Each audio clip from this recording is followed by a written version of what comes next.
You know who it is, the horror flick, Digger Ditch, Super 6, Big Mitch. And I'm kicking in doors with all three O's. And I'm bringing 28 101s because we Vegas sons. It's the Chronicles. And you in the Meadowlands. Yeah, this the Metals, man.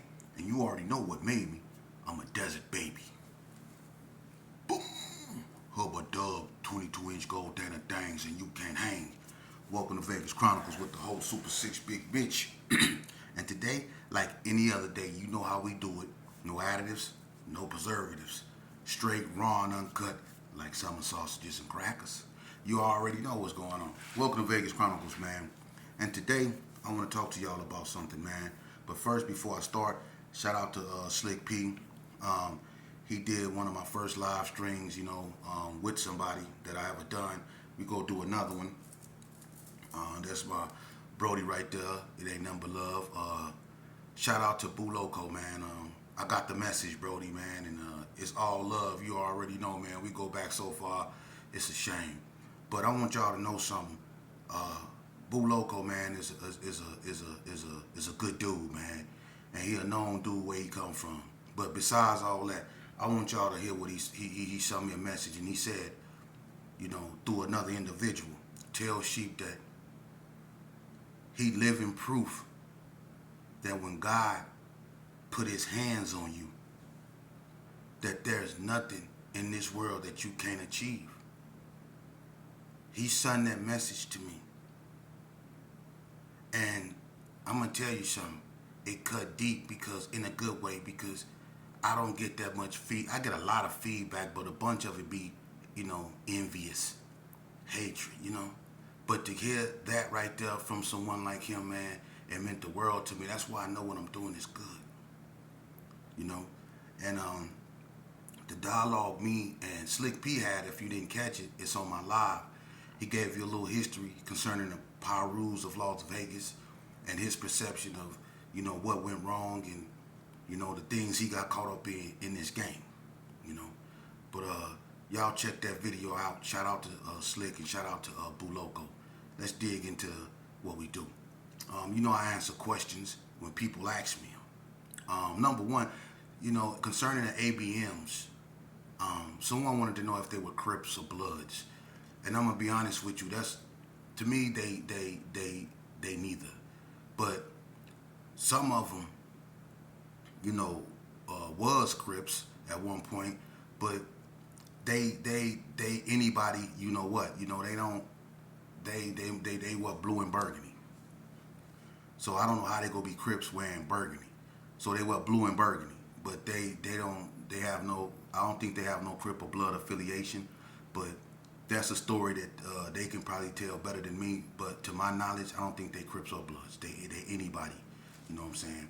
But anyway, another question that was asked of me, man, is the Brownies Gersons? I already answered that question. No, the Brownies is not Gersons. The Brownies was started by a Gerson.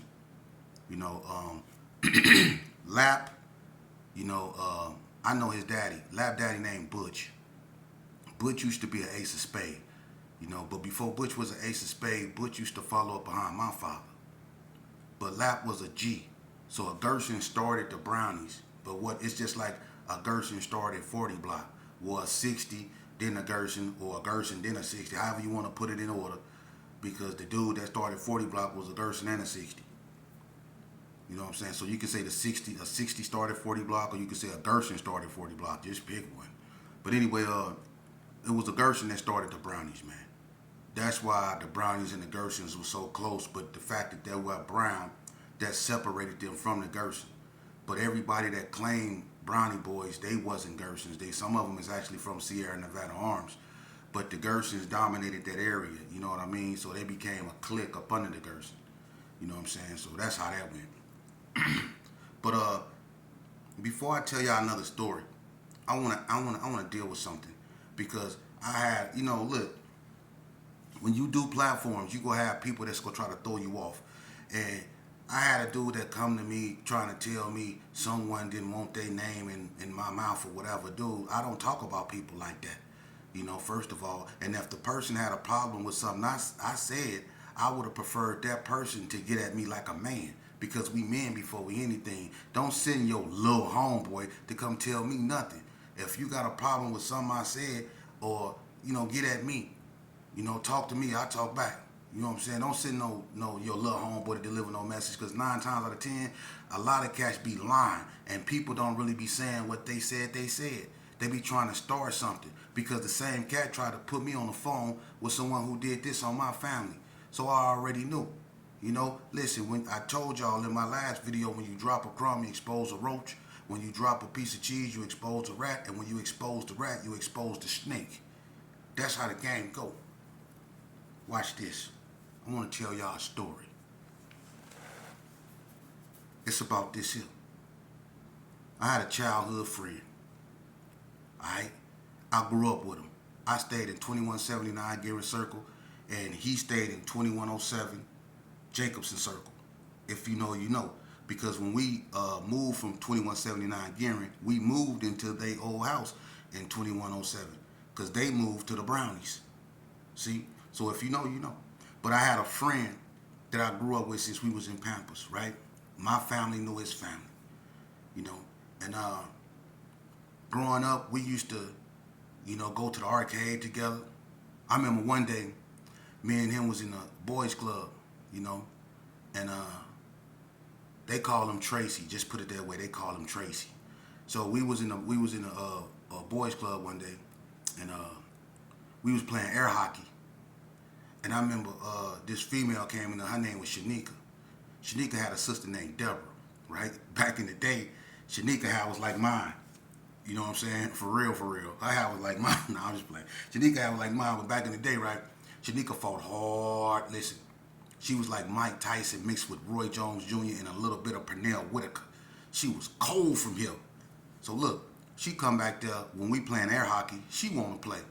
Shanika was a bully when we grew up. She walked around barefooted. You know what I'm saying? Her hair was like mine. She looked like me. She fought hard. You know what I'm saying? Look, we back there playing air hockey. She want to play. So we playing, we ignoring her. So she tell Tracy, let me see the little thing we be pushing a puck back and forth with. She said, let me see it. He was like, wait, we still playing. So she said, I say, let me see it. And he wasn't paying her no attention. He was just still playing. Man, she grabbed him by his shirt and got to hitting him with hooks and uppercuts and all. Look, when she got through with him, he was knotted up. Hey, look, she put handlebars on him, right? She smashed him out and then smashed me. She beat both of us up in there. You know what I'm saying? So I grew up with this cat, right? We've been through it. But as we got older, we got in the game. I got in before, a little bit before him. But he grew up in the Brownies more. So every time we came across each other, it was love. In juvenile hall, we whooped out 50 Mun together.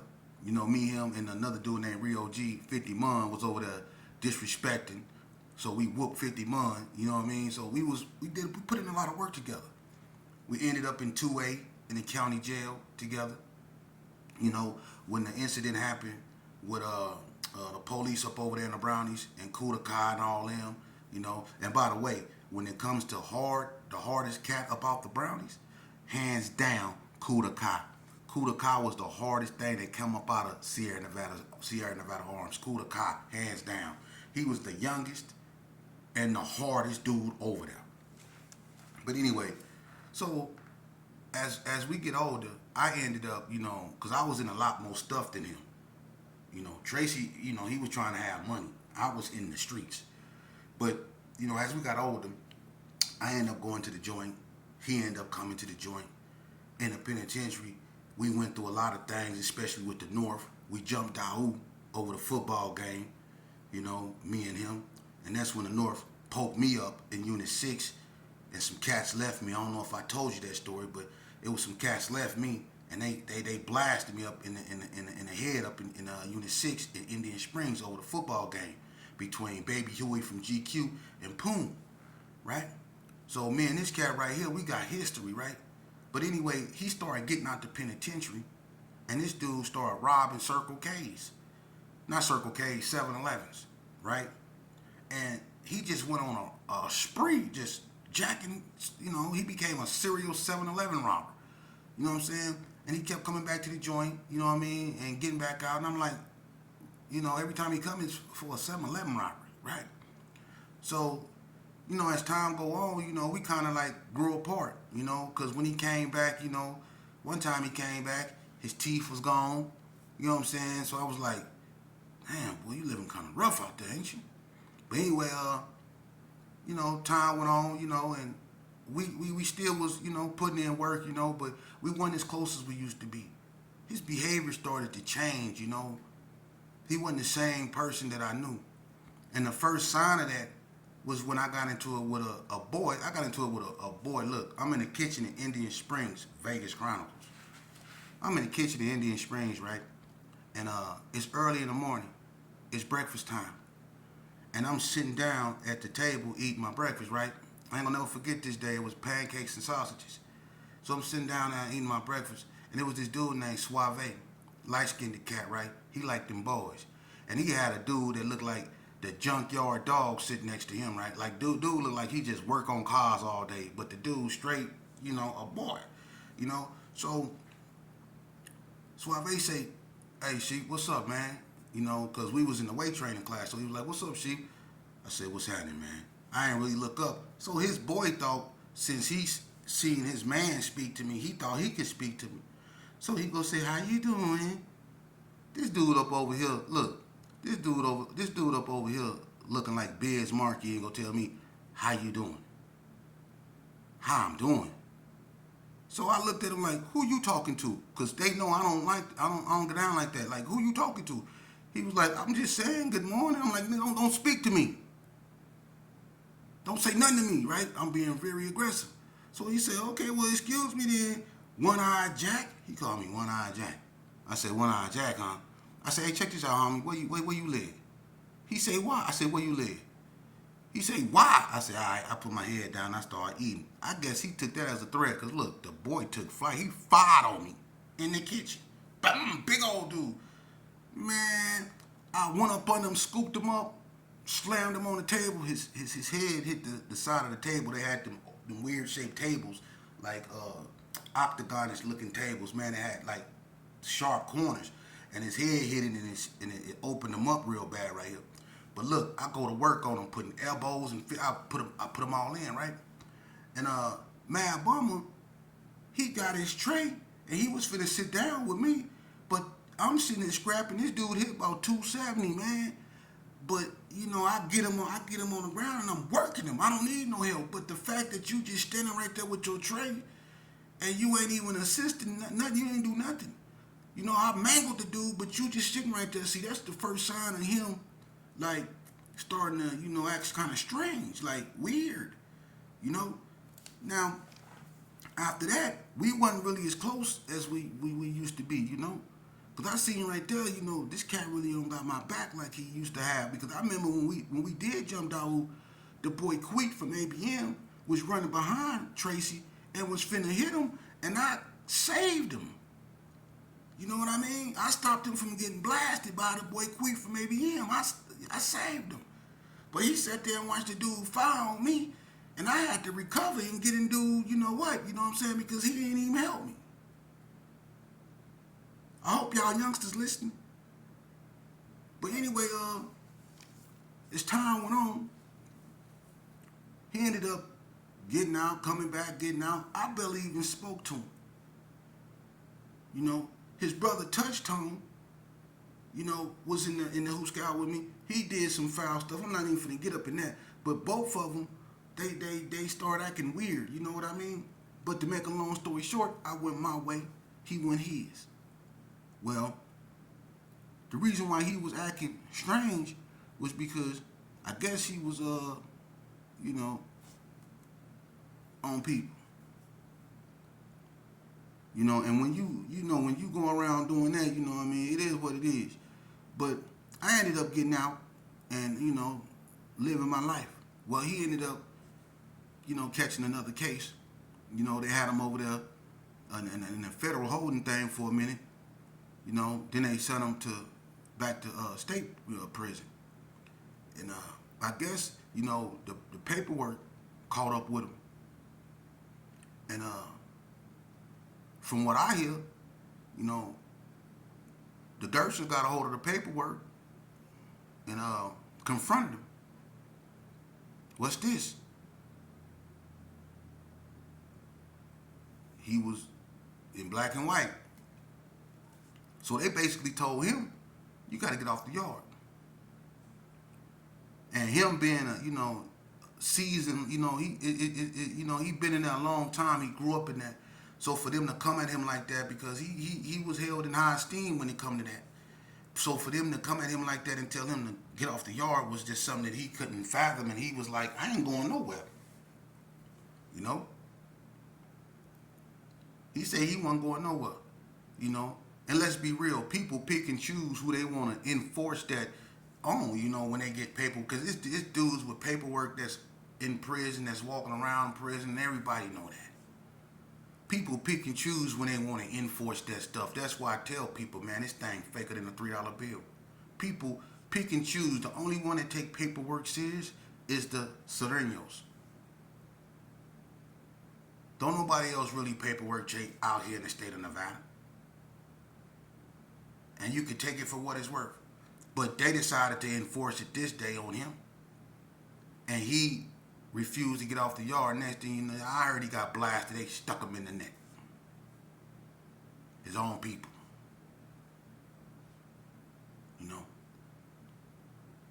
And, he was in bad shape. You know what I mean? I'm going to just leave it at that. But what he did came back to hunt him in the worst way. Now, some people say, well, he shouldn't have did this. I take it a step further. I say he shouldn't have never put himself in a position to where he had to do this. And that was my childhood friend. But my thing is this here, man. Like I just said, people pick and choose who they want to enforce that on. It's dudes that done wore, cameras in their necklaces and all that old stuff, man. And people act like they didn't. But see, the best way to nullify that is don't put yourself in that situation, man. For real. Don't put yourself in that situation. Youngsters, don't sign up for this. When I do these videos, I do them with the purpose of persuading you to stay in school. I done been to every level of this game that you can go. And I never found peace nowhere I went. It was always destruction. It was always sadness, pain, anger, conflict, commotion, chaos. I never found peace in this game. So my advice to you is don't get out here in these streets, man. If ain't nobody ever told you that you worthy of having a life and an individuality, let me tell you, you worthy of having a life and your own individuality. You are. You don't need a crowd of dudes to do your thinking for you. And you're not validated by that crowd that you choose to hang around. What validates you is your behavior. And your behavior is nothing but a reflection of how you think. You see? And to you old heads out here, man, not all y'all. The ones that's out here pushing positivity, man, I speak to y'all on a regular, man. I'm so empathetic to your cause and want to be a part of it. But the ones out here that study feed their sons, it's sad. And I know they do. You don't have to tell me. But it's sad when y'all know it's dudes that's 50, almost 60 years old on pictures with their sons doing this. Them and their sons doing this. Or they doing this, them and their sons. Or they doing this. Or they doing this. Them and their sons. You got your sons throwing up what you used to throw up. But when the consequences to that you know about strike one of them, your whole world come crashing down, and it's everybody's fault but yours.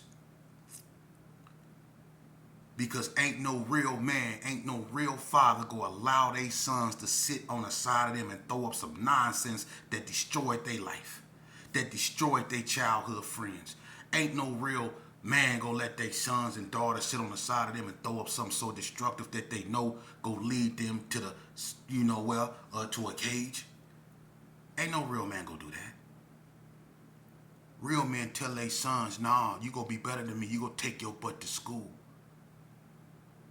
And you go in there and you gonna give your mind a chance to develop and equip yourself with the necessary tools to succeed out here in society. That's what real men do. And you be adamant, just like you was adamant when you was out there in them streets.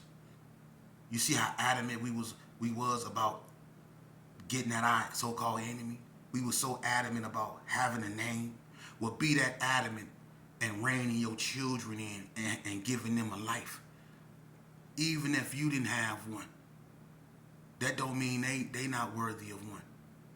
You want your children to be better than you. That's your greatest accomplishment. There's nothing in life you will achieve greater than making children. That's your garden. Take care of it. And to the youth out here, take it from me. I'm a real OG.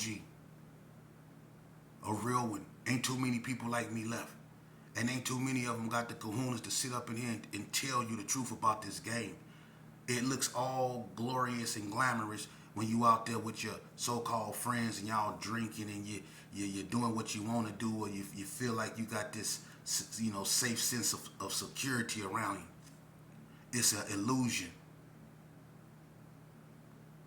Homie telling you I love you. On everything I love you. You my ninja. I love you and all that old stuff. You my ninja. I love you and all that old stuff. Do something that calls both of y'all to look at some serious time, but then you'll see the love. You'll see that love don't live here anymore. Love don't live here anymore. So when y'all hear these videos right here, man, I'm going to give you the real deal. And when it come to Vegas, when it come to life, and in general. And to the cat that asked me why am I voting for Kamala Harris. Listen, man, 2020, Agenda 2025 is something serious. I'm not finna really get into that right now, but if you wanna, go back and forth and have a conversation, we can. And it's not just about Agenda 2025. It's a whole bunch of stuff. The former president, under his first term, what did we have? Nothing but chaos. Chaos. That's what we had. We had uprisings in multiple states. We had sickness. Everybody was, that hot sauce was here. Y'all know what it is, that C word. Everybody was catching that. You see? What did he really do? Huh? What did he really do? Did we forget January 6th? Stop the steal? We forgot that? And y'all wonder why I'm voting for her? Y'all wrote her off without even giving her a chance. That's what this country needs. It needs a woman's touch. For real. That's what this country needs. It needs a woman's touch. For real. That's why I'm voting for her. That's why I'm voting for her. And, I'm going to be honest with you, I don't know what went on with in San Francisco with her as a DA or a prosecutor or nothing like that, and maybe, they got issues with her, but that's between them and her, My thing is this here, a lot of us put ourselves in situations, and then we complain about when we get hit with the hammer, but at the same time, we fail to realize that we solely alone put ourselves in them situations, man. No one never drugged me in front of a judge when I didn't deserve to be in front of one. Every time I went in front of a judge, it was because I did something to put myself in front of him. We got to stop thinking that everybody is out to get us and that everything is everybody's fault. We got to start accepting responsibility for the things that we do. And that's one thing that we fail to do a lot, is accept responsibility. We want to focus on the outer problems, but we never focus on the inner problems. We want to focus on everything that we consider unjust, but we don't want to focus on the things that's inside that's unjust. What about self-infliction? For real. We always talk about, other people animosity toward us, but what about our own animosity toward one another? The worst, the worst form of a racist is a self-racist. Self-racist, excuse me. That's the worst form of a racist. Is a person that hates himself and his own is worse than anything that, for real. And we have proven that we are our own worst enemy. Over and over and over again. People prove it the way they deal with me because I'm speaking to the youth, because I'm putting the message out there. I'm one of the only ones doing it. Who doing it like me? Huh? Who doing it like me? Who bringing it to the forefront? Y'all let some dudes from Idaho come out here and tell y'all what y'all was and how y'all began. For real. But man, shout out to everybody, man, that's doing the right thing, man. Shout out to everybody that don't get the recognition. There's a lot of good brothers out there, man, that been through the storm, that still manage to get up and keep a smile on their face and remain optimistic, man, and won't give up. I shout them brothers out, man.